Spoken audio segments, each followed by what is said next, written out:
வணக்கம். வைக்கம் முகமது பஷீர் அவர்கள் எழுதிய சிறுகதை 100 ரூபாய் நோட்டு. அதிகாலை வேளையில் குளித்து முடித்து காப்பி குடித்துவிட்டு சந்தோஷத்துடன் விடைபெற்று சென்ற விருந்தாளி மதியம் நெருங்கிக் கொண்டிருந்த நேரத்தில் வியர்வையில் நனைந்து களைப்புடன் திரும்பி வந்து தன்னை உபசரித்தவனுக்கு முன்னால் ஒரு 100 ரூபாய் நோட்டை வைத்துவிட்டு சொன்னார். மன்னிக்கணும், நான் ஒரு பெரிய தவறை செய்துவிட்டேன். படகுத்துறையில் உட்கார்ந்து கொண்டு நீண்ட நேரம் சிந்தித்தேன். வாழ்க்கைக்கு ஒரு தத்துவ அறிவியலை கண்டுபிடிக்க முடியவில்லை. சிந்தனைகள் இப்படியும் அப்படியுமாக பிணைந்து கிடக்கின்றன. மொத்தத்தில் மிகவும் சிரமம். நீங்கள் என்னை நல்லபடியாக வரவேற்றீர்கள். பொருத்தமற்ற நேரத்தில் வந்த எனக்கு உணவு தந்தீர்கள். இரவில் படுப்பதற்கு சிறந்த இடத்தையும் தந்தீர்கள். நமக்கிடையில் ஒரு அறிமுகம் இல்லை. எனினும் நீங்கள் என்னை மரியாதைக்குரிய விருந்தாளியாக ஏற்றுக்கொண்டீர்கள். நான் உங்களுக்கு ஒரு பெரிய தவறை செய்துவிட்டேன். என்ன தவறு? இந்த 100 ரூபாய் நோட்டு. நேற்று பாதி இரவு தாண்டிய பிறகும் எனக்கு தூக்கம் வரவில்லை.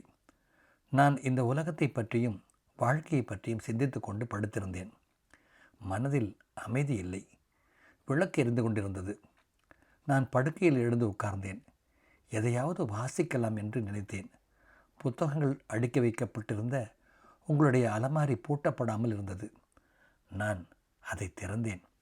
ஏராளமான புத்தகங்கள் இருப்பதை பார்த்தேன். சுயசரிதைகள், பயண நினைவுகள், தத்துவ அறிவியல் நூல்கள், கவிதைகள், கதைகள். அந்த கூட்டத்தில் பகவத்கீதை, பைபிள், குரான். நான் அவற்றில் இருந்த குரானை எடுத்தேன். ஆங்கிலத்திலும் இந்தியிலும் இருந்தது. அழகான நூல். நான் சிறிது நேரம் அதன் முதல் பகுதியை வாசித்தேன். பின்னர் மடக்கி வைத்து விட்டேன். நான் அதை என்னுடைய மார்பின் மீது வைத்து கொண்டு சிறிது நேரம் படுத்திருந்தேன். குரான் உலகத்தில் உள்ள எல்லா மொழிகளிலும் வந்திருக்க வேண்டும். இது தெய்வத்தின் வார்த்தைகள் என்று கூறுகிறார்கள். மக்களில் எவ்வளவு பேர் அப்படி நம்புகிறார்கள்? ஜிபில் என்ற தேவதூதன் அரேபியாவில் பிறந்த முகமதிற்கு கூறியவைதான் அது. முகமதிற்கு எழுதவோ வாசிக்கவோ தெரியாது. நான் நினைத்து பார்த்தேன், தெய்வம் என்று ஒரு முதற்காரணம் இருக்கிறதா? பிரபஞ்சத்தையும் எல்லாவற்றையும் படைத்தது தெய்வம் என்று தானே கூறுகிறார்கள். ஆனால் எல்லாம் தானே உண்டாவை தானே, தனியாக யாரும் தோற்றுவிக்கவில்லையே, தானே உண்டானவை தானே. நான் மீண்டும் குரானை திறந்தேன். நான் மொத்தத்தில் என்ன கூறுவது? எனக்கு ஒரு குழப்பம் போல தோன்றியது. குரானுக்கு உள்ளே 4ஆக மடிக்கப்பட்ட ஒரு புதிய 100 ரூபாய் நோட்டு இருந்தது. நீங்களும் உங்களுடைய வீட்டில் இருப்பவர்களுக்கு தூக்கத்தில் இருக்கிறீர்கள்.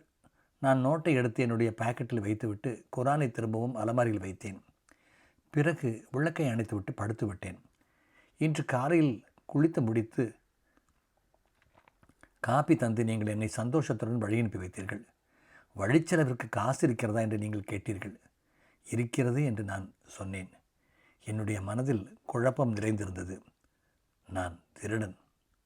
நான் கிளம்பிய போது நீங்கள் சொன்னீர்கள், நம் எல்லாரையும் தெய்வம் காப்பாற்றட்டும் என்று. நீங்கள் என்னை மன்னிக்க வேண்டும். உங்களுடைய இந்த 100 ரூபாய் நோட்டை நீங்கள் ஏற்றுக்கொள்ள வேண்டும்.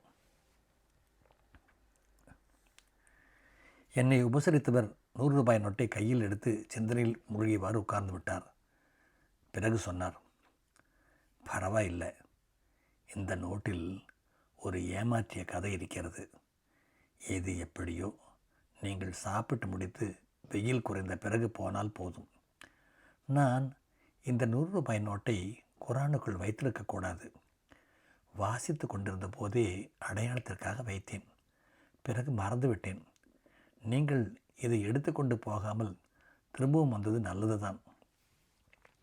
இனி இதை வைத்திருக்க வேண்டாம். நான் தான் சொன்னேனே, ஒரு ஏமாற்றிய கதை இதில் இருக்கிறது என்று. அவர் தீப்பெட்டியை உரசி 100 ரூபாய் நோட்டின் ஒரு நுனியில் நெருப்பை பற்ற வைத்தார். அந்த ஜுவாலையில் ஒரு சிகரெட்டை பற்ற வைத்து இழுத்தார். எந்தவித அசைவும் இல்லாமல் உட்கார்ந்திருந்தார். பிறகு அவர் சொன்னார், மனிதன் எதற்காக ஏமாற்றுகிறான்? தெரிந்து கொண்டே ஏமாற்றுகிறான். கடவுளை நம்புபவனும் கடவுளை மறுப்பவனும் ஒரே மாதிரி தவறு செய்கிறார்கள். தீமைக்கு தண்டனை இருக்கிறது, அதை மனிதன் மறந்து விடுகிறான். ஆனால் மறதி தானா? அறிந்து கொண்டே தவறு செய்கிறான். அந்த 100 ரூபாய் நோட்டை எடுத்த போதே நீங்கள் ஒரு தவறு செய்தீர்கள். இன்னொருவருக்கு சொந்தமான பொருளை அடைய நினைக்கக்கூடாது. உங்களுடைய மனசாட்சி ஒத்துக்கொள்ளவில்லை. இதயத்திற்குள் ஒரு கவலை. நீங்கள் அதை திரும்பி கொண்டு வந்து தந்துவிட்டீர்கள். உங்களுடைய மனசாட்சி ஏன் சம்மதிக்கவில்லை? அந்த 100 ரூபாய் நோட்டு எப்படி உண்டானது? தானே உண்டானதா? குர்ஆனுக்குள் எப்படி வந்தது? நான் சொன்னேனே, நான் தான் அதை வைத்தேன். நான் எப்படி உண்டானேன்? நீங்கள் எப்படி உண்டானீர்கள்? அந்த நோட்டு இங்கே எப்படி வந்தது என்பதை கூறுகிறேன். கடவுள் பக்தரான ஒரு மனிதன். அவருக்கு 2, 3 ஆண் பிள்ளைகள். பெரிய சொத்து இல்லை. சிரமப்பட்டு வாழலாம். வீடுதோறும் பத்திரிகைகளையும் மாத இதழ்களையும் கொண்டு போய் கொடுப்பார். புத்தகங்களையும் அப்படித்தான். அவர் எனக்கு அறிமுகமானார். நல்ல பழக்க வழக்கங்களை கொண்டவர். அவர் தன் பிள்ளைகளை படிக்க வைத்தார். மிகவும் சிரமப்பட்டுத்தான். மூத்த 2 பிள்ளைகள் MAவில் தேர்ச்சி பெற்றார்கள். அவர்களுக்கு வேலை கிடைத்தது. எல்லாரிலும் இளைய மகன் ப்ரீ டிகிரிக்கு படிக்கும்போதே தந்தை காலமாகிவிட்டார். அந்த வகையில் அந்த இளைஞனின் படிப்பு நின்றுவிட்டது. ஆள் பார்ப்பதற்கு நல்ல குணங்களை கொண்டவன் என்பதைப் போல தோன்றியது. சிரித்து கொண்டே தான் பேசுவான். எல்லா நாட்களிலும் என்னை தேடி வருவான். தந்தையின் சிறப்புகளை பற்றி நான் பேசுவேன். பிள்ளைகளை நல்ல நிலையில் வளர்ப்பதற்கு முயற்சித்த தந்தை. அது ஞாபகத்தில் இருக்க வேண்டும். நல்ல நிலைமைக்கு வளர வேண்டும். நல்ல மனிதனாக வாழ வேண்டும். இளைஞன் கவர்ச்சிகளுக்கு ஆட்பட்டு விடக்கூடாது. தவறுகளும் சரியானவையும் இருக்கின்றன. தவறுகள் செய்யாமல் வாழ வேண்டும். இப்படியே சிறிது காலம் கடந்தது. அவன் பொது காரியங்களில் ஈடுபட்டு பெயர் பெற்றவனாக ஆனான். அரசியல் கட்சியில் சேர்ந்தான். என்னை தேடி வந்து அரசியல் விஷயங்களை பேசிக் கொண்டிருப்பான். ஒரு நாள் என்னிடம் வந்து 5 ரூபாய் கடனாக கேட்டான். நான் அதை கொடுத்தேன். சொன்ன நாளில் திருப்பி தந்தான். பிறகு 10 ரூபாய், 20, 50 எல்லாவற்றையும் மிகவும் சரியான சொன்ன நாளில் திருப்பி தந்து விடுவான். கடைசியாக 100 ரூபாய் கடனாக கேட்டான். தோன்றும் போது பணத்தை எடுக்கக்கூடிய அளவுக்கு வசதியான நிலையில் நான் இல்லை. எனினும் நான் அதை உண்டாக்கி கொடுத்தேன். சொன்ன நாளில் தரவில்லை. அது மட்டுமல்ல, என்னை வந்து பார்ப்பதும் இல்லை. எப்போதாவது பார்த்தாலும் பார்த்தது மாதிரி அவன் காட்டிக்கொள்வதில்லை. நானும் மிகவும் சிரமப்பட்டு தன் பிள்ளைகளை படிக்க வைத்த அவனுடைய தந்தையை பற்றி நினைத்து பார்த்தேன். ஒரு நாள் மகனை நான் சாலையில் தடுத்து நிறுத்தி சொன்னேன். நீங்கள் திருப்பி தருவதாக சொல்லி என்னிடம் 100 ரூபாய் கடனாக வாங்கியதை மறந்துடுங்க. நானும் மறந்து விடுகிறேன். Shake hands. அப்படியே நாங்கள் பிரிந்து விட்டோம். இனிமேல் தான் சுவாரஸ்யமே இருக்கிறது. மனிதன் எதற்கு இப்படி நடந்து கொள்கிறான்? சில மாதங்கள் கடந்த பிறகு ஒரு இளைஞன் ஒரு 100 ரூபாய் நோட்டை கொண்டு வந்து கொடுத்துவிட்டு என்னிடமிருந்து ரசீது வாங்கி கொண்டு சென்றான். நான் பணத்தை கொடுக்கும்போது ரசீது வாங்கவில்லை. அந்த 100 ரூபாய் நோட்டை தான் நீங்கள் குர்ஆனில் இருந்து எடுத்து கொண்டு போய் திருப்பி கொண்டு வந்து தந்திருக்கிறீர்கள். அது சரி, அதை ஏன் நெருப்பில் எரித்தீர்கள்? உங்களுக்கு புரியவில்லையா என்று என்னை உபசரித்தவர் கேட்டார்.